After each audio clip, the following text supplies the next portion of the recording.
alitupangia huyu kule Malindi Fikirini, alikuja akajaribu ataka kusema. Jamaa akamkanyagia, useme wewe kama nani?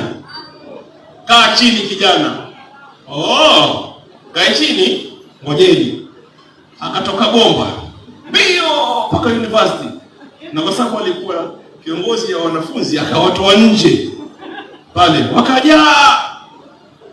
Alafu sasa baba iwaje na grupu laje, antokea from nowhere, gari ile gari ulitoa wapi? Unakuwa una gari. Mara tu ibidi baba asimame. Akisimama wale comrades, Fikirini, Jacobs, akabidi apewe. And he seized the moment.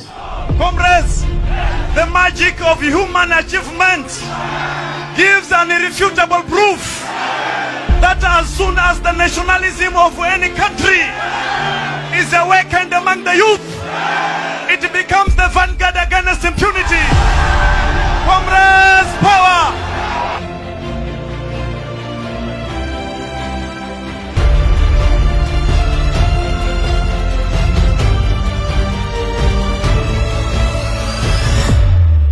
From that day, Baba hajakuacha.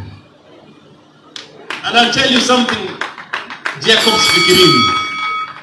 You know, I called you to tell you to apply for PS. And let me tell you now, wacha nikwambie ile siri. Nilienda kuuliza baba, kuna PS zinakuja. Unaonaje kijana wako Jacobs Fikirini? Akaniambia, huyo ndio muhimu kabisa huyo. Mtafute, apply. So mimi nilikuwa messenger. The guy who really gave me the job is Raila Amolo Odinga. And you must appreciate him and celebrate him. Ama wewe unajua jamaa nyinyi muona mzaha. Kwanza atoka Bamba huyo. Atoka mbali. Pili maskini. Huyu kutoka familia ya maskini. Ansoma kwa kusuasua. Tatu miaka 29 huyo. 29 years old.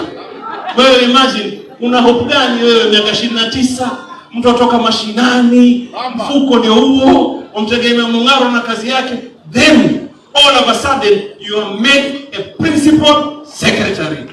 Na nani? Raila Amolo. Kuchangia kwa nani? Hassan Ali. Serikali ya nani? William Samoei Ruto.